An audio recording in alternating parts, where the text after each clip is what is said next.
My first time playing D&D actually happened a full decade before I started playing in my first ongoing campaign.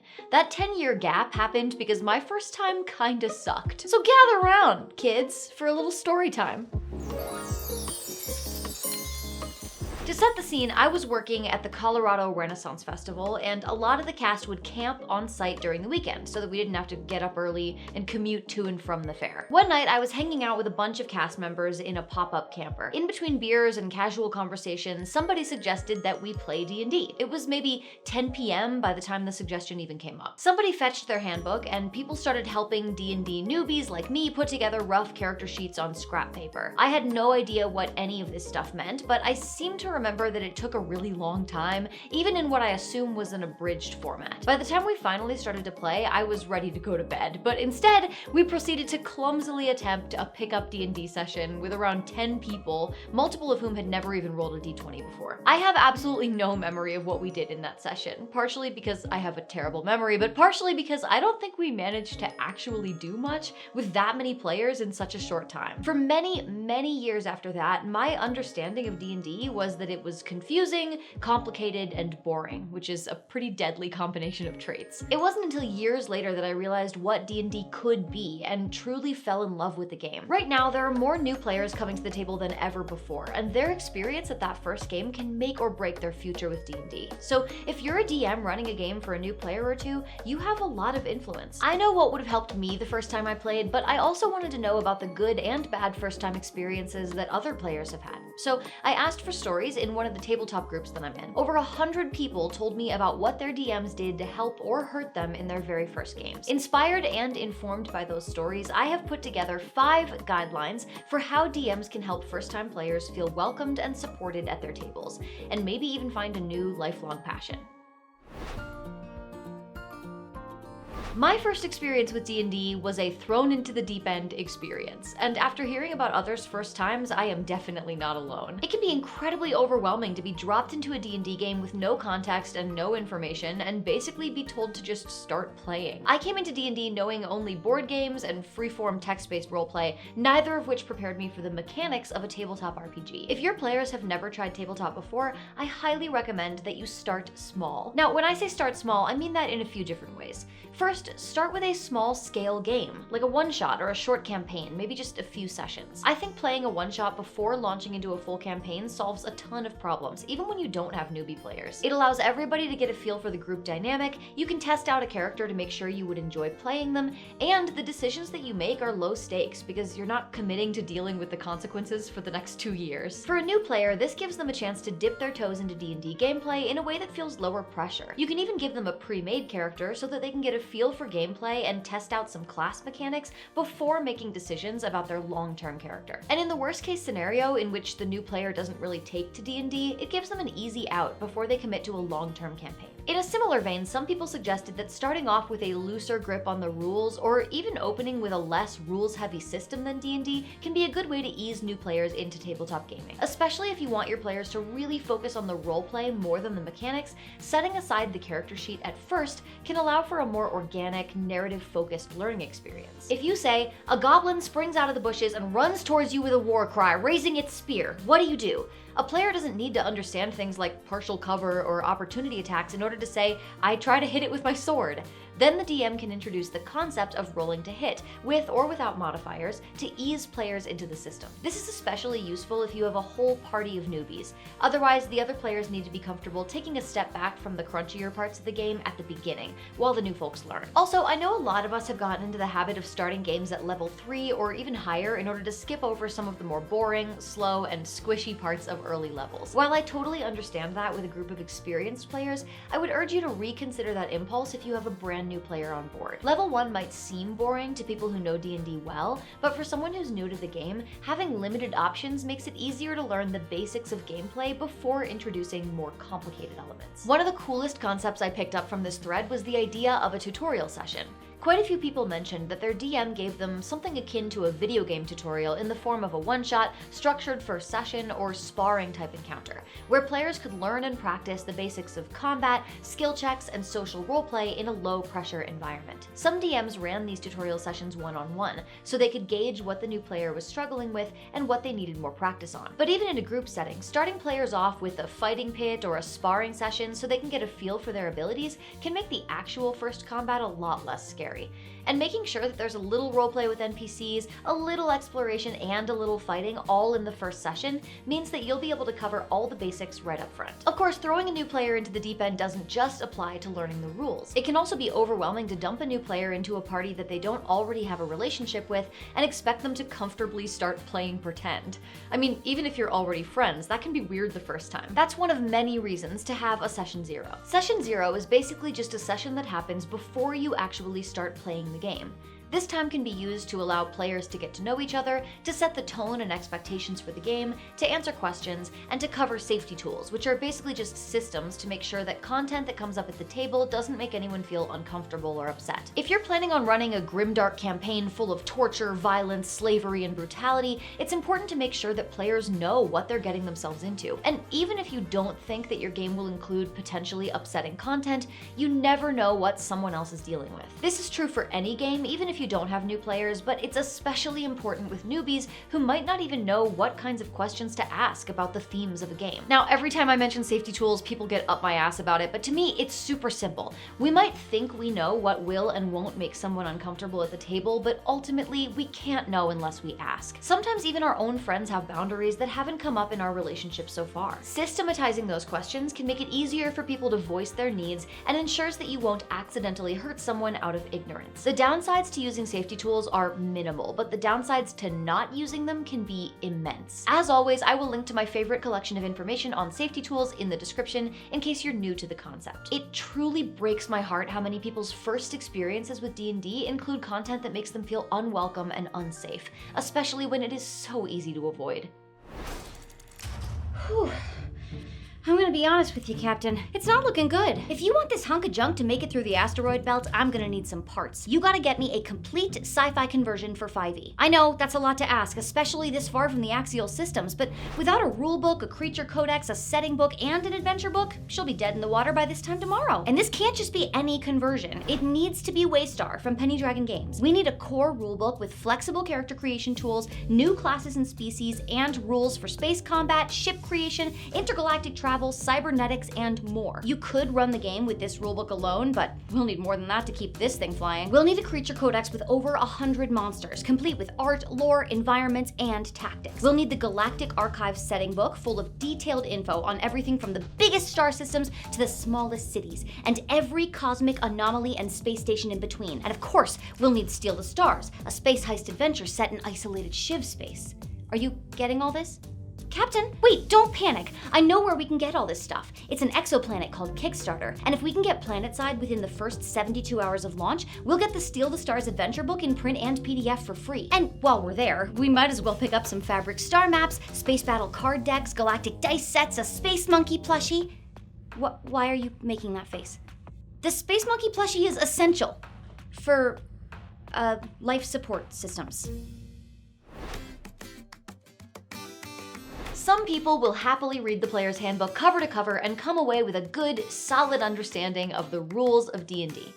At least, I assume that out of the nearly 8 billion people on this planet, that's true of someone, but it's not true of most of us. I know I say this a lot, but Dungeons & Dragons is a game that requires textbooks to play. There are a lot of rules, and no matter what your learning style is, it's gonna take time to internalize them all. That's why I think it's so important to do whatever we can to not just answer rules questions and make corrections in the moment, but to actually help new players learn and understand those rules. So how do we do that? I have a few ideas. First, most players are gonna find it useful if you walk them through the basics up front. This can be done privately or during session 0, or even at the beginning of the first session. I'm talking which dice are which, the basic premise of rolling a d20 and adding a modifier to see whether or not you can do something, and a general idea of what gameplay and combat look like. If you think your new player would benefit from seeing some actual gameplay, feel free to invite them to observe a session first, or suggest some actual play videos or podcasts to show them a real example of a game. In general, I think it's a good idea to assume that they know nothing.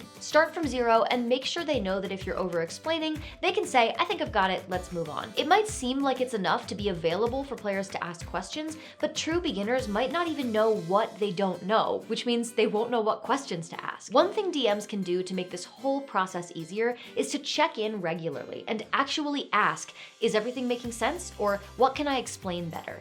This way, new players don't feel like they're interrupting or holding up the game by pausing to ask for clarification. Once you're actually in play, gentle reminders and prompts can help beginners start to understand and memorize key parts of the game. Saying things like, don't forget to add sneak attack, or do you have any key points you want to use, can be very helpful to train players to start remembering stuff. Just make sure that you're giving them a chance to do these things on their own before you jump in with a suggestion. Of course, this balance can be difficult to find.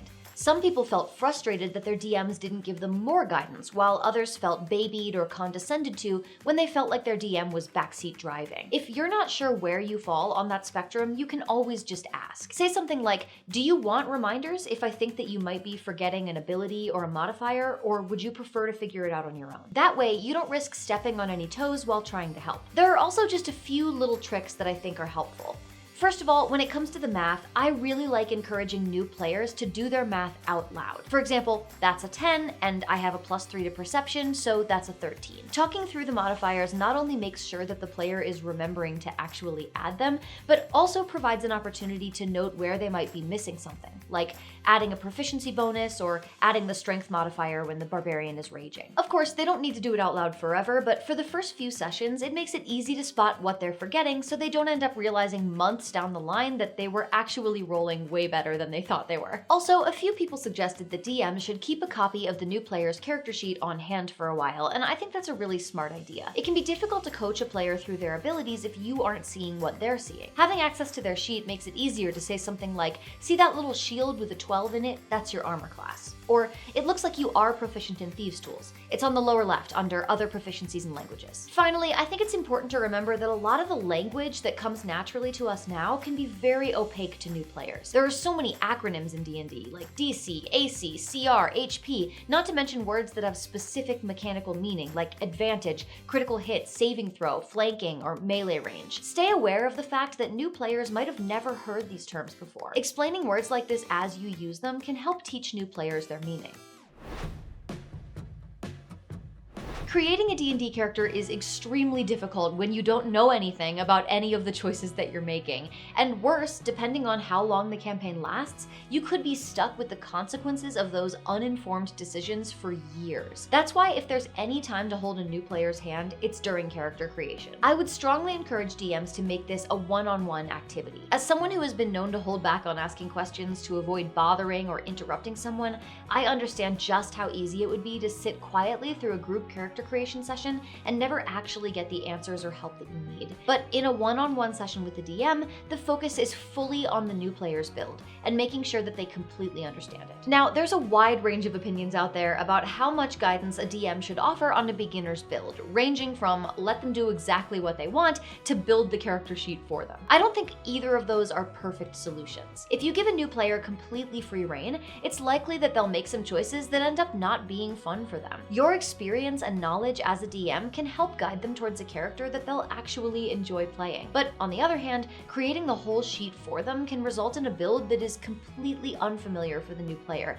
making it even harder to learn that character's mechanics. I think a good midpoint is to figure out what sort of character the player is interested in and then make suggestions that line up with those interests. It might seem obvious, but so many DMs will prioritize which classes or races will be easiest or will best suit the group over which choices will actually make the player excited. If they're not interested in their character, the game will just be a lot less fun for them. So if a player is really into the idea of casting spells, but you push them into playing a fighter because you think casting will be too complicated, you might avoid having a confused player, but end up with a bored one instead. This doesn't mean that you have to give a beginner the pick of the entire book. In fact, pointing them at the rulebook and letting them loose can be really stressful. Instead, let them tell you what kinds of themes and abilities sound cool to them, and then suggest choices to match. A newbie who's interested in nature themes might beeline for the druid class, but that might be because they don't know that there are rangers, nature clerics, archfey warlocks, or rogue scouts. Honestly, I think there's a fine line to walk between letting new players have agency and make their own choices, but also making sure that they understand what they're signing up for and don't shoot themselves in the foot. For example, example, I've seen all sides of the first-time player picking a druid argument. On the one hand, I played a druid pretty early and didn't find it too hard to learn, but I've also DM'd for a new player who started with a druid and ended up feeling completely overwhelmed, and eventually switching to ranger. I think the solution is less about telling players what to do, and more about making sure that they know the strengths, weaknesses, and challenging parts of each choice, so that they can make their own decisions about whether or not they feel up for it. As far as personality goes, I encourage new players to pick a character that's pretty similar to their real self to start off, especially if they don't have much experience with roleplay. It can be hard enough to get used to acting and making decisions in character without having to suppress their natural personality. As a very talkative person, I still struggle to play low charisma characters because I continually find myself speaking up and then regretting it when I actually have to roll. And finally, no matter how much guidance you do or don't give new players on their character builds, consider letting them switch up some of their choices after a few levels, once they have a better idea of how these choices actually function during gameplay. Some spells or features really only feel like a good idea on paper, but end up being useless once you're actually playing. Give beginners a chance to learn from that, instead of forcing them to stick with a decision that they made when they didn't have all the information. Some people will say that the only resource you need to play D&D is the player's handbook, and that's a nice sentiment, but not only does it assume that Wizards of the Coast is perfect and that their work cannot be improved, which it also assumes that everyone learns the same way, which is absolutely not true. There are plenty of resources DMs can provide to new players to help make the game more accessible and easier to navigate as a beginner. The number one thing players said they appreciated their DM doing for them in their first game was to provide a cheat sheet. This concept can take many forms: a flowchart, an index card, or just a document with the most important stuff from the character sheet. Most people wanted these cheat sheets to be focused on their combat options, breaking down their abilities into actions, bonus actions, and reactions, and reminding them of how to use abilities like Rage or Wild Shape. For new players, combat can be so much pressure. Everyone is waiting on you, and it sucks to realize a turn later that you had a reaction you could have used but forgot about. For spellcasters, spell cards or even just printouts of their spells can be hugely useful. I included the full text of my spells in my character journal for my Warlock Ashling, and honestly, I don't know what I would have done if I had to look up every spell every time I used it. It certainly would have made combat more frustrating, and I probably would have just been less likely to use the full variety of my spells, instead just sticking to the ones that I felt confident that I understood. I also saw people mention highlighting or color coding character sheets, which is a fantastic idea. Character sheets are very crowded with information, and highlighting numbers or skills that get used a lot can make it way easier to find what you need in the moment. Also, anything that turns part of the game into a visible item can really help new players. Initiative trackers so they know how long they have before their turn in combat, maps and grids so they can envision the space that they're in, condition rings so they can remember long-term effects, concentration indicators, inspiration coins. Anything that takes something that they normally have to just remember and externalizes it into something that they can check will help a beginner keep track of what's going on. If you do nothing else I mentioned in this video, I hope you do this one. Just be patient and understanding with new players. Give them the benefit of the doubt and trust that they're doing their best, even if the pace at which they're learning feels slow to you. I've only been playing for a few years, and I already have trouble remembering all the stuff that confused me when I first started out. For DMs who have been playing for decades, you probably don't even remember half the silly mistakes that you made when you were new to D&D. It takes time to learn, and talking down to new players or getting annoyed when they forget things isn't going to make that learning process any easier. A truly supportive DM is a yes and DM. Let new players do what they want, even when it's stupid or silly, and when they try to do something that isn't technically within the rules, look for an alternative or a way to make it work so they don't feel shut down. When they're new to D&D, getting told no a lot can dissuade players from creative thinking. That's why I think it's best to be more flexible at first, just to make sure that they feel like they have agency. Can a player use Druidcraft to create a bouquet of flowers from nothing? I mean, no, that's not technically within the rules, but it won't break the game if they do, so why shut them down when they're just trying to do something creative? You can start cracking down on the rules more strictly once they feel more comfortable in the game. When new players do try something unusual or fun, it's a good idea to specifically praise them for it. Trying something outside of the box can feel risky for a beginner, so make sure you affirm that their imagination is welcome at your table. But to really encourage creativity, you might have to be more proactive than just changing your responses, especially for people who are new to roleplay, it can be helpful to explicitly remind them to consider what their character would be thinking or doing in any given circumstance. This is extra useful when the other players are super confident and don't leave a lot of room for a less sure player to speak up. While he does that, "What's your character doing?" is a great way to check in and give a new player an opportunity to join the roleplay even if they don't feel comfortable jumping in on their own just yet. Getting beginners to approach their decisions from a narrative perspective can also help avoid them getting too hung up on the rules. I like to remind new players, you tell me what you want to do in your own words and I will translate it into a dice roll. They don't need to be hunting through their character sheet while trying to negotiate with a merchant or investigate a mystery. You can let them know when they need to roll something. Now, to many of us, the fact that you can do anything you want in D&D is exciting and freeing, but to some newcomers to the game, this can make decision-making really formidable. If a new player seems stuck, you can always pitch some possibilities, like, do you want to look around the room, investigate the door, or do something else? Beginners might feel more comfortable choosing from options at first, until they get a feel for the full breadth of possibilities in the game. Asking, do you want suggestions for some things that you could do, makes it okay for players to seek out more guidance, while also giving them the freedom to make their own choices if they prefer to. No matter what, try to avoid telling them what to do or what not to do. Even if there are things that seem obvious to you, like checking a door for traps before you open it, new players will learn those things by experiencing them. Of course, no matter how patient and encouraging you are as a DM, you aren't solely responsible for the tone at the table. It's just as important that the rest of the party also be supportive. Even with a great DM, a new player can still have a terrible time if another player is being condescending, controlling, or rude. The DM is in a unique leadership position at the D&D table, and if another player is making a beginner feel unwelcome, I think it's the DM's responsibility to step in and correct that. When the other players are supportive, they can be an essential resource in helping guide new players. Some people even described pairing up experienced players with new players in a mentorship relationship. But even without that kind of formality, if your new players can feel comfortable asking questions and getting help from their fellow party members, that takes some of the load off of you as a DM and helps make the entire experience feel more welcoming. Whew, I know that was a lot of information, and I want you to know that even if you don't do everything right, new players can still fall in love with D&D. Some people have absolutely nightmarish first experiences and still find their way to loving this hobby. But if you can put in a little extra work to support new players, you can help make sure their entrance into this world that we all love so much is as easy and positive as possible. Do you have any newbie players right now? Tell me what sort of challenges you're facing in the comments. And if you want to help them out, you can always send them this video of 7 things all first-time players need to know.